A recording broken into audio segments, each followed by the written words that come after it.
Hello, everyone. It's your favorite nurse, Amara.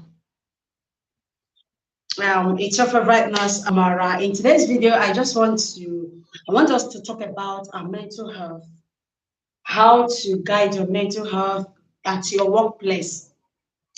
When you come to work, or let me talk about mental health in general.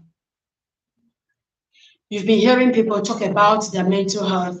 You've been hearing people say, I left that job because of my mental health. I left that particular place because of my mental health. I left an environment because of my mental health. A whole lot of time we've heard people say this.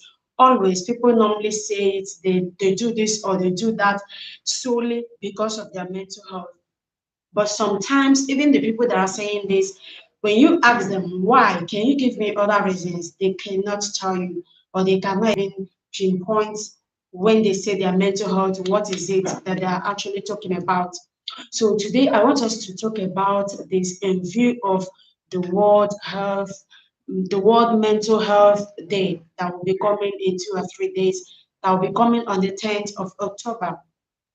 So I want us to look at, first of all, what is mental health? What is mental health? When we talk about mental health, what are we talking about, or what do we intend to achieve when we talk about mental health? So I'm going to give different definitions of this because I want it to be understandable that even if it's a child that is watching this video, the baby can be able to understand what I'm saying. So mental health is a branch of psychology that deals with the way we think, with the way we behave, with the way we act, as well as the way we do a lot of things as in our general health.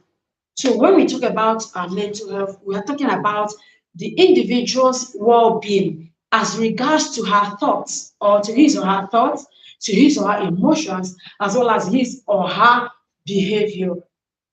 That is one aspect. Then, to also define it in a way that you're going to understand it, when we talk about mental health, we are referring to generally the way we act as individuals, the way we feel, the way we react to things, the way we feel, then our behaviors, the way we act towards something, as well as our general well-being. So when these things that I talked about, when we act in a normal way, when we think in a normal way, when our behavior is also at the right path in a normal way, we can say that such an individual's mental health is in order. So, but when we talk about mental health disorder, we are talking about a breakdown. When there is a breakdown, when there is a distortion, when there is a disparity in the way an individual thinks, in the way an individual behaves, as well as the way an individual expresses their emotions. I hope this is understandable to us. I hope we understand the definition I'm trying to give us. There are a whole lot of school, there are so many school of thought on the definition of mental health, but I'm using this so that we can understand it because I have a lot of group of people that watch my videos. So that is one aspect of definition. Then I also don't want to talk about the types of mental health because our topic is on mental health and its relationship to our mental health and its relationship to our general well-being, as individual, as especially to our work life. So many people go into a particular job with their mental status being intact, but along the line, they discover that their mental state is already messed up, that their mental state is already messed up. So what are the things that causes a mental health disorder? What are the things that causes mental health illness? It depends on the one. Some people like it to be addressed as mental health illness. Some other people like it to be addressed as mental health disorder. So what are the things that causes one to have a breakdown in their mental health in their various places of work? Number one, we can talk about life events. Like some people, they tend to lose maybe a loved one, a beloved loved one, maybe a spouse, a sister or brother, a friend.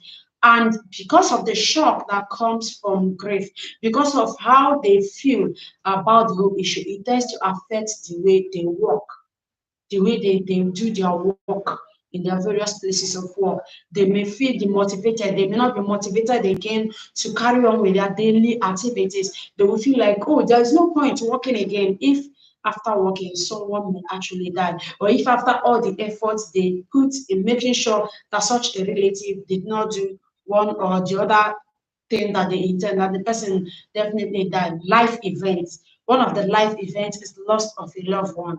Another life event that can affect people in their places of work is when there is problem in their relationship. The relationship can be maybe a relationship between a boyfriend and a girlfriend, or a problem between a spouse, a married people, or people that are already close to getting married and they have issues. You hear them talking about being heartbroken. They will become so depressed. They will become so their mood will change. Everything about them will change. They will feel like life has no meaning again to continue. And once they start feeling like this, it affects their work. Now, if the kind of work they are doing is also the one that they don't love initially, with their life experience, it will couple together and they will not be productive again at work. This may show by they coming to work late, or not keeping to their appointments, or keeping late to things that have been assigned to do in their various places of work. Now, in also this relationship, we can talk about people that are not married, people that are yet to get married, or people that are yet to find themselves in relationship. It can affect their work output. It can affect the way they do their work. It can affect even everything about them. So another thing also, that when it comes to life events, another thing that pulls people down in their life event is also when they fail an exam. See, while in that job, they went to seek for another job, or and they went for interview and they failed several times in that interview, or they went for an external examination and they failed.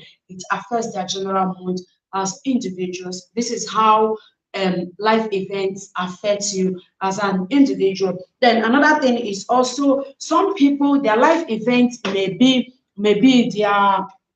the trauma that they experienced as children, the trauma that they experienced as a child, maybe childhood trauma that they experienced. When they now grow up, when they start seeing maybe an example of those things in their places of work, maybe the way they are being addressed by their spouse, by their parents or their guardian, now they are working and their boss or their employer is also acting the way, thereby making them to remember the way they lived as children. It has a way of affecting you. So remember, we are talking about the causes of mental health breakdown, why someone is at work.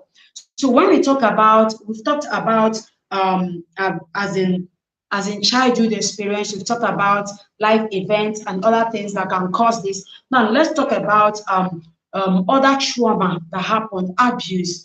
People that are sexually abused when they are a child, or even as adults, some adults are sexually abused. Effect of that tends to affect their productivity in their workplaces. Then another thing is also, I've talked about loss of loved ones, that is bereavement. When someone lost a loved one, a mom, a dad, a friend, a spouse, whosoever, it affects the general. Like when people say, give it time, give grief time, with time you're going to heal. People don't heal. People don't heal from the loss of their spouse, from the loss of their parents, from the loss of their child, from the loss of someone that is so close to them. Healing is not as easy as people say it. It has a way of also affecting the productivity of such an individual. Another thing also that affects people in their workplace is health condition. You see someone walk into an environment, an institution, and the next thing the person is already down with maybe illness or any disorder, maybe from accident. It affects them as a whole. Long time illness, hormonal changes for women, or even some women that get married and they could not conceive. It has a way of affecting their whole family, or a man that a man that the wife and himself are trying to conceive, and they are finding it difficult. It also affects them as individuals in their workplace. Then another thing also, medications. There are some medications that you take and it will affect your overall health as an individual. So this is just the things that affects us. Then there are different types of mental health disorder. In case if you're an employer watching this, you can look out for mental health disorders in your employees. They may be showing some signs of behaviors that you know it's not normal. Their emotions is not normal. The way they act is not normal.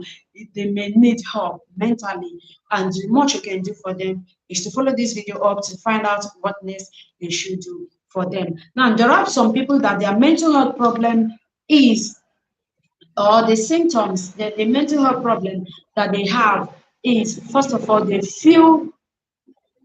have anxiety. Some people have anxiety disorder. Some people have depression. Some people have, we call them behavior personality disorders. Some people also have social deviations, like something that is not normal. Then there are some people that have what we call mental subnormality, like people that inherit it, like people that are born with maybe a problem with their chromosomes or the things, like it is genetically in them. It's not something that situation or condition predisposed them to. Now there are people that have eating problem, or people that have there are people that have eating problem. Like you see someone that is so big in your working place and the person wants to slim down, or someone that is slim and the person is eating abnormally because they want to gain weight. Another one is what we call personality. Okay, I've talked about personality disorder. I also talked about depression. In depression, it also affects some women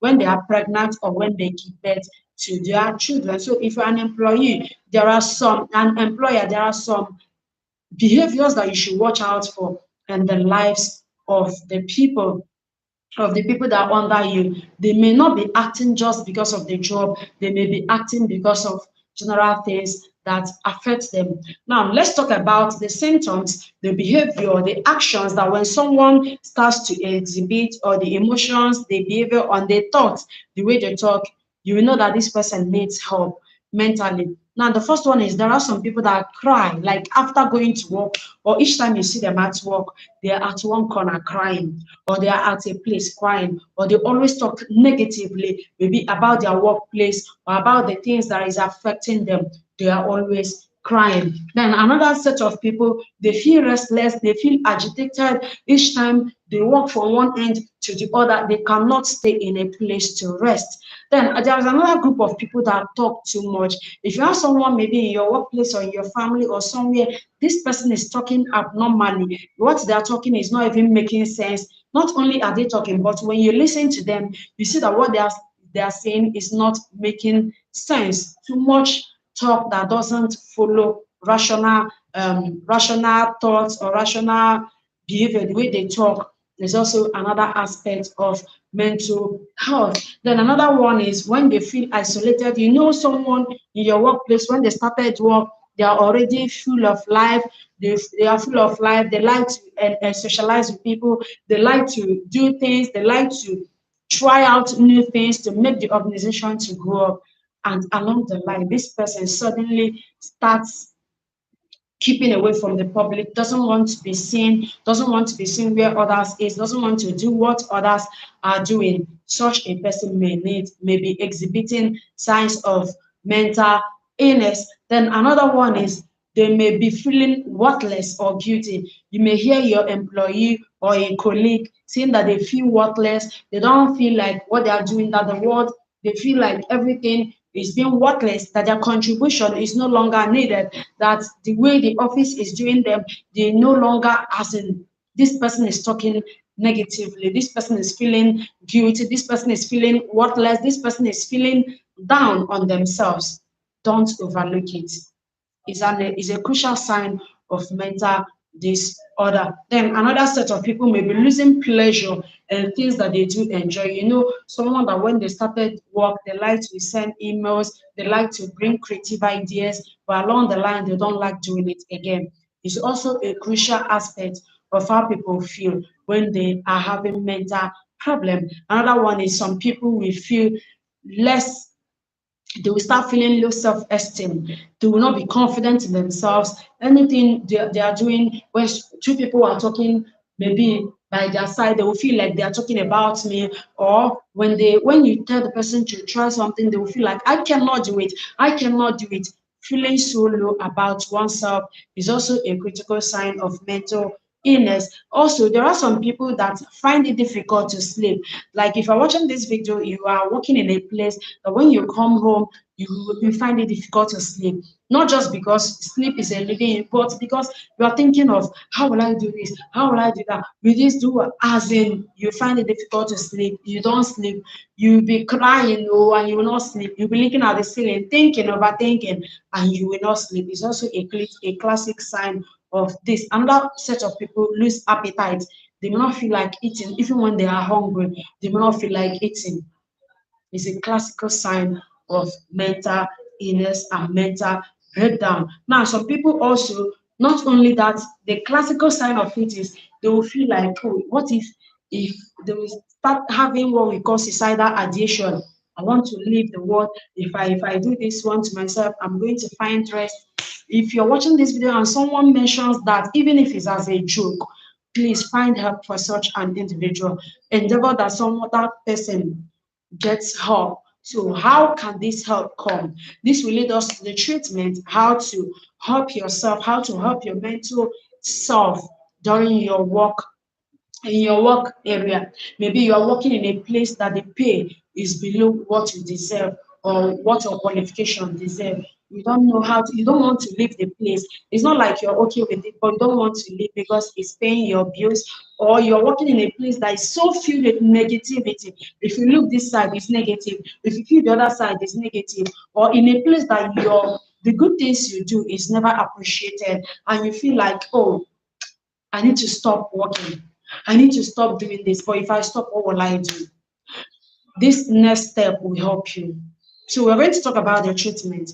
If you're feeling negative about your place of work, please find a psychologist to talk to.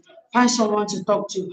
Find a psychologist. We have clinical psychologists. You can see a psychologist in the hospital. You can see them in various institutions. You can see them even in schools. You can go to schools and see the psychologist, and they may help you to find the root of your problem. Then the second one is to talk to someone. But when it comes to talking to someone, also, I don't believe that you should just open your mouth and talk to anybody. Just if you know someone that will listen to you, someone that you know that when you talk to this person will definitely do something about your condition. Please talk to that person. I don't mean talking to people that you know they don't keep their mouth shut. There are people that if you tell them something now before evening time, they will spread it. And the way they spread it is they will tell this person, do you know that Amara said this? Please don't tell Amara that I told you. The person they told you also said, do you know that so and so person said this? Don't tell them. Instead of so, if you know that such a person doesn't keep secret, don't tell them. But sometimes you may not even know who keeps secrets or not until you tell them and you start hearing your story all over the place. But it's also better to share than to hold it or do something bad to yourself. So that is the second thing. Another one is you can become creative. Like if you like doing things, there are some people that doing videos make them to unwind. There are some people that when they dance, it makes them to unwind. There are some people that when they do things that they love, when they teach, when they cook, when they go for shopping, it helps whatever that is disturbing them to calm down. Then if you are in that category, or if you are in that group, then do that thing that makes you happy. Then another one is try to keep a journal. When you start work, get a journal, how you are enjoying your work, what you are enjoying in that job, where areas that you wish to improve. Keep a journal, what we call mood journal. Keep a journal for yourself and also for just for future. You may be surprised at something that you wrote last week. When you come this week to look at it, you'll be surprised that you have improved, or there are some areas that you need to improve. Keep a journal if that will help you to improve. Then another thing is if you can talk to the authorities of where you're working at, maybe you feel like your pay is low, that you deserve more, talk. Go to the appropriate person. Tell them that you are thinking of if your pay can be increased, if it is allowed. Though. Don't do something that is not allowed, or you can start looking for a job elsewhere. If you're in a contract job, please don't leave until your contract expires. Exercise from patience. If you cannot wait till then, just get in touch with the people that are involved so that you get help. You don't handle mental problem, excuse me, you don't handle mental problem alone. You don't handle it alone. You need to seek help from people that know better than you, from people that are above you, and from people you can get inspiration from anywhere. And again, you can pray. If you're a Christian, you can say your prayer, or no matter the religion that you are watching this video, you can say your prayers. Prayer has a way of calming our nerves down. Prayer has a way of bringing our nerves down. If you know your Bible very well, you can also get some Bible quotations that makes your mood to be elevated, that elevate your mood, that makes you to be on a positive lane. There are so many good Bible quotations or scriptures that you can use to talk to your situation at that particular point in time. So guys, I did not even want this video to be long, but it's already so long. But I'm going to do fast to stop here. So, if you're watching this video, my name is Amara Uzadigo. I'm a registered nurse midwife, and I share things that relates to our health in my videos. So, when we also there are other things also that you can use to cure mental disorders. There are so many mental disorders. Like I did not even mention one fifth of them in this. I did not even mention one fifth of them in this video. So many mental health issues, like the major way to get help is to seek the help of a psychologist who may place you on medications or may place you on some exercises that will help you to achieve the things that you really want to achieve as an individual. I hope that you enjoyed this video. Kindly hit the share button, share the video to your friends, share and like, leave a comment while watching this video, or if you're watching the replay, also leave a comment for me. See you next time. Bye.